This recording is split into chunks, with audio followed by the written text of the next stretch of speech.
मुझे एक चीज का जवाब दे दीजिए सर, एक चीज का जवाब दे दीजिए। बीजेपी आपके हिसाब से कंप्लीटली अगेंस्ट है मुस्लिमों के, तो आज मुहर्रम पर यूपी में कहीं से कोई अशांति बवाल की आपके पास कोई जानकारी आई हो तो मुझे बता दीजिए सर। हमें तो बहुत बड़े किसी बवाल की जानकारी नहीं मिली है। छिटपुट भी आपके पास आई हो, मुझे जरा कोट करिए, दो चार उदाहरण दे दीजिए। मैं तो हम लोग इस तरह के लोग नहीं है कि किसी भी कार्यक्रम में नफरत और उन्माद खोजते हैं। हम तो ये चाह रहे हैं कि हिंदू हो या मुस्लिम के एहसासात को मत छेड़िए और अपने कुर्सी के लिए जज्बात को मत छेड़िए एक जंग मिलजुल कर गरीबी के खिलाफ। दोस्त मेरे मजहबी नगमात को मत छेड़िए। लेकिन कौन खिलाफ? लेकिन मनोज काका जी, मुसलमानों के खिलाफ अन्याय कहीं हो रहा है तो दो चार उदाहरण तो देते जाइए। योगी आदित्यनाथ, तीन चार उदाहरण बताइए इन जगहों पर मुसलमानों को ढंग से ताजिया नहीं निकालने दिया गया। एक क्या हजार उदाहरण मैं आपको बता रहा हूं ना। उसी पश्चिम उत्तर प्रदेश में अलीगढ़ में 4 मुसलमान लोगों को मार दिया गया कि गो मांस ले जा रहे हैं। नहीं, आज वो मांस ले जा रहे हैं। ये आज की घटना है। भारतीय जनता पार्टी चलाती है, ये आज की घटना है। कमीशन बीजेपी लेती है। ये आज की घटना है काका जी। और Bharatiya Janata party electoral bond के तहत, अरे ये आज की घटना है। एक तरफ गोकस्सी कराता है, स्लाटर हाउस, ये आज की घटना है, और दूसरी तरफ वो गोरक्षक बनता है। तो इस तरह के दोहरे चरित्र। अरे मैं पूछ रहा हूँ, आज की घटना है। किस तरह का? अगर ये सरकार मुसलमानों के अगेंस्ट है तो आज तजिया का जुलूस शांति से नहीं निकलना चाहिए था। जरूर 2 4 5 जगह 10 जगह बवाल हो जाना चाहिए था। मैं आपसे पूछ रहा हूँ, यूपी में कहीं कोई बवाल हुआ है तो बताइए, आप नहीं बता पा रहे हैं। मुझे तो मैं आपके ही सवाल का जवाब दे रहा हूं। यूपी में एक दिन नहीं, रोज बवाल हो रहे हैं और रोज हत्याएं हो रही हैं उत्तर प्रदेश में।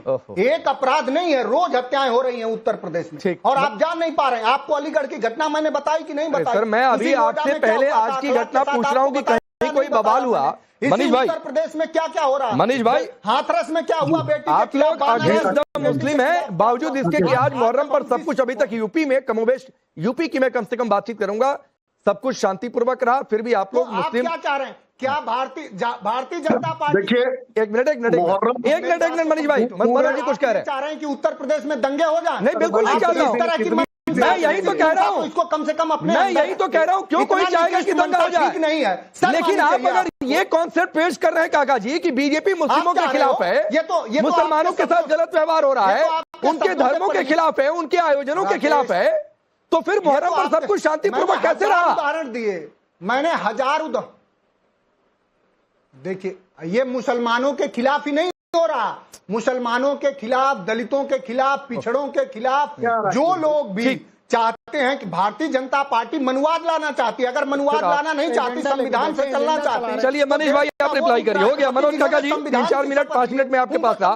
मनीष जी आज का कोई उदाहरण नहीं दे पाए, लेकिन हाँ अभी तक मुस्लिमों के खिलाफ क्या क्या अपराध हुआ है ये जरूर बातचीत, और मनीष जी रिप्लाई कर ले। उसके बाद काका जी आपको 2-3 जगहों से अपडेट है, क्यों नियमों की बातचीत थी यूपी में जिस पर आप लोग कह रहे थे मुसलमानों के खिलाफ तो गलत व्यवहार हो रहा है। भाई ऐसे नियम तय होते हैं क्या? कुछ 2-3 बड़े अपडेट से आपको दूंगा। मनीष भाई पहले रिप्लाई करिए। देखिए राकेश जी, पूरे देश में, पूरे विश्व में जिन लोगों ने आपकी डिबेट देखी होगी, राष्ट्रवाद में सवाल, और समाजवादी पार्टी के प्रवक्ता के उत्तर को देखा होगा तो समझ गया होगा कि समाजवादी पार्टी के लोगों की दाल नहीं गली, कम से कम मुहर्रम के जुलूस के दौरान नहीं गली, और इसलिए वो इधर उधर की तमाम बातें कर डाले। रामजी लाल सुमन को भी भूल गए। आपने कहा कि समाजवादी पार्टी के सांसद का ये बयान है, उन्होंने कहा नहीं, जब तक समाजवादी पार्टी के लोगों का बयान नहीं आएगा तब तक हम उत्तर नहीं देंगे। समाजवादी पार्टी का मतलब सैफई परिवार, उसका जवाब केवल ये देंगे, रामजी लाल सुमन को केवल आगे कर देंगे जरूरत पड़ने पे। ये इनकी मानसिकता है, और ये संविधान का राज तभी मानेंगे जब तक ये एससी, ओबीसी और तमाम सनातन धर्म के मानने वाले लोगों को उनके आस्था के विपरीत भोजन कांवड़ यात्रा के दौरान नहीं करा देंगे। हमको तो ये लगता है जिस तरह से जवाब दे रहे हैं। देखिए उत्तर प्रदेश में योगी आदित्यनाथ जी की सरकार सभी धर्मों संप्रदायों का 30 त्योहार शांतिपूर्वक बीते, सौहार्दपूर्वक बीते, इसके लिए समान भाव से नियम बनाती है। जब ताजिए की साइज को कहा गया कि छोटा कर लीजिए, एक निश्चित कर लीजिए जिससे कोई दुर्घटना न घटे, तो यही समाजवादी पार्टी के लोग, तमाम इस्लामिक स्कॉलर आपके चैनल, तमाम चैनलों पर बैठकर बोल रहे थे कि ये तो अन्याय होने लगा जी, हमारी साइज को क्यों छोटा किया गया। आज तमाम जगहों से खबरें आई, लेकिन उत्तर प्रदेश से कोई दुर्भाग्यपूर्ण घटना की खबर इसीलिए नहीं आई कि सब सब नियम के अनुकूल हो रहा था। इसी तरीके से कांवड़ यात्रा के दौरान एक एसटी हसन, अखिलेश यादव के कहने पे एसटी हसन ने कहा कि कांवड़ यात्री उसी तरह के आतंकी हैं जैसे पहलगाम के आतंकी हैं। तो ये तो इनकी सोच है। करोड़ों करोड़ शिव भक्तों को इन्होंने आतंकवादी बता दिया।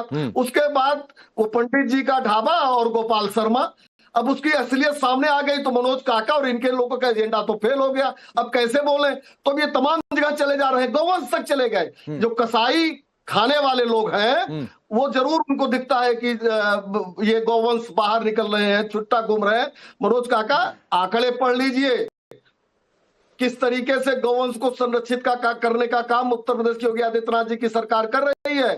50 रुपया रोज दे रही है अगर कोई गौवंश को पालने का काम करे। जान लीजिए और बीच में बोलिए भारतीय जनता अनाप पार्टी शराब आप न जाने क्या फर्जी आंकड़े देते रहे और गौशालाओं में गांव को जेसीबी से दबा दिया जाता है। राकेश जिनको कहिए कि अनाप शराब आंकड़े देते रहे, मैं सुनता रहा। बनारस इनकी कलाई खुलने लगी कि कसाई खाने का समर्थक है ये अखिलेश यादव की पार्टी के लोग। ये चाहते हैं कि गौ उसी तरह कटे जैसे अखिलेश यादव की सरकार के समय में कटा करता था।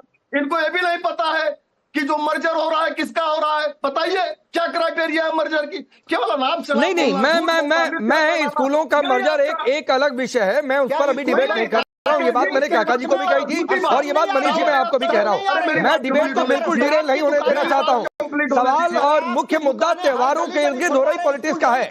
कौन नफरत फैला रहा है उसको लेकर है, तो उसी के इर्द गिर्द अपनी बात रखे। संदर्भ में कोई बात आ गई वो आप लोगों का अपना एक अलग विषय है। गरीबों, किसानों, नौजवानों ठीक, भारतीय जनता पार्टी का दरबारी स्कूल बंद करने के पक्ष में बोल रहा है। भारतीय जनता पार्टी का दरबारी स्कूल ठीक है। अच्छा, दो बड़ी खबरें हैं मनीष भाई और काका जी और बाकी सारे पैनलिस्ट इन दो बड़ी खबरों को बहुत ध्यान से सुने। दो बड़ी खबर है, जरा दोनों ब्रेकिंग मारिए बैक टू बैक। बिहार में मुहर्रम के दौरान दो पक्षों में झड़प हो गई है। भागलपुर से बड़ी खबर है, जुलूस के दौरान भारी तनाव है। जुलूस में अखाड़ा घुमाने को लेकर दो पक्षों में विवाद हो गया, लाठीचार्ज, फायरिंग हो गई, कई लोग घायल हैं, घायलों को इलाज के लिए रहा है। अभी जो शादाब भाई ने कहा कि ये शहादत का दिन है, हुसैन साहब की शहादत हुई थी, तो जो उनको जब उनकी शहादत हुई तो वो किनसे लड़े थे? वो अपने ही समाज के कुछ लोग थे जिनसे उनको लड़ाई लड़नी पड़ी थी। एक सुन्नी समाज और शिया समाज के बीच में ये बहुत बड़ा टकराव पहले से रहा है। ये जो आपको हुड़दंग की बात कर रहा है, मंदिर पे जो हमला हुआ, ये मंदिर पे हमला उसी कट्टर मानसिकता का नतीजा है जिन कट्टर लोगों ने। शराब एक सेकंड दीजिए, मुझे मेरी लाइन क्लियर करने दीजिए। शाला प्लीज प्लीज प्लीज प्लीज मामले में गलत चीजों नहीं, मैं बिल्कुल सही चीज बोल रहा हूँ।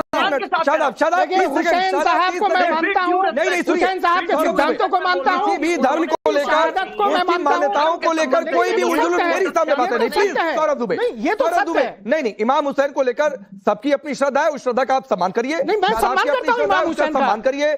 शिया सुन्नी पर डिबेट के लिए सर आपको नहीं बुलाया, मैं कह रहा हूँ, मैं उसको इंडोर्स करने वाला हूँ। आपने कहा कि शहादत कट्टर मानसिकता के लोगों ने की। मैं आपसे जो पूछ रहा हूँ कि कटिहार में जो कुछ हुआ, क्या वो सिर्फ कानून हाथ में लेने का मसला है या उससे आगे का मसला है? सौरभ दुबे, उससे तो कानून भी उन्होंने हाथ में लिया है और वो तो लिया ही लिया। और उसके बाद उन्होंने जो ये भाईचारा जो एक परंपरा उत्तर प्रदेश के अंदर चल रही है, लगातार योगी आदित्यनाथ के अंदर नेतृत्व में चल रही है, मोदी जी के नेतृत्व में चल रही है कि हम हिंदू मुसलमान को लड़ने नहीं देंगे। लेकिन जो राजनीतिक पार्टियां लगातार साजिश कर रही है, जो मौलाना स्कॉलर बैठ करके तमाम भड़काऊ बयान देते हैं। और जब मस्जिद के सामने से गुजरने लगे थे तो मस्जिद के अंदर से पत्थर आने लगे थे, और जब इसका कोई जवाब नहीं आ पाया कि जब मस्जिद के सामने से गुजर रहे थे तो उन्होंने चढ़ के मस्जिद की बुर्जी के ऊपर झंडा अपना लगा दिया था आरएसएस का।